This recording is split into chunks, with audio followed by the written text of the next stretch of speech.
আমি এখানে থোর বড়া বানানোর জন্য থোরটাকে আগে সিদ্ধ করে নিয়েছি।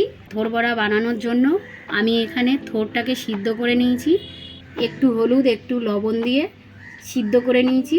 তো এইবার মোচাটা আমি হাত দিয়ে চটকিয়ে নেব, অবশ্যই একটু ঠান্ডা হলে। তো এবারে থোরটার মধ্যে আমি দিয়ে দেব পেঁয়াজ কুচি, লঙ্কা কুচি,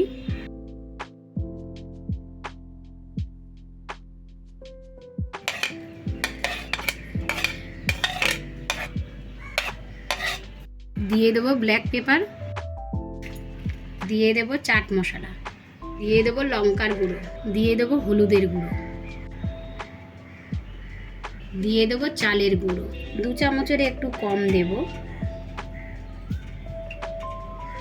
একটা উঁচু একটা একটু কম। থোড়ের ঘন্ট, থোড় ভাজা এসব খেয়ে বোরিং লাগে, তো এই একটা রেসিপি, সুন্দর একটা রেসিপি আপনারা বানিয়ে দেখবেন আর কমেন্টে জানাবেন কেমন হলো। এখানে আমি আগের থেকে ফ্রাই প্যানে তেল দিয়েছি, তেলটা গরম হয়ে গেছে, সাদা তেল দিয়েছি। এবারে আমি বড়ার শেপ দিয়ে একে একে ফ্রাই প্যানটার মধ্যে ছেড়ে দেব।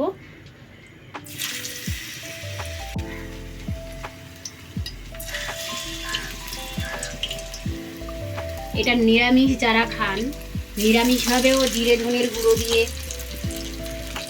পেঁয়াজ রসুন স্কিপ করে যাবেন, দুর্দান্ত লাগবে।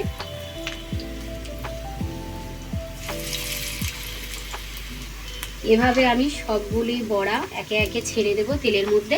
এভাবে একে একে সব বড়াগুলো উল্টিয়ে দেব। এবার আমি একে একে প্রত্যেকটা বড়া তুলে ফেলবো। এভাবে আমি প্রত্যেকটা বড়া উঠিয়ে নেব। একে একে সব বড়াগুলো উঠিয়ে নেব।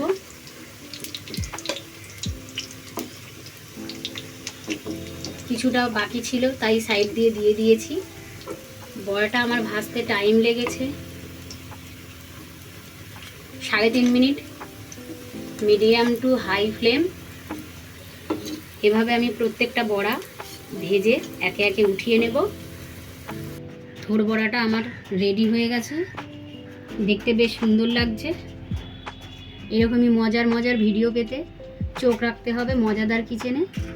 আর ভিডিওটি ভালো লাগলে একটি লাইক ও চ্যানেলটি সাবস্ক্রাইব করতে ভুলবেন না।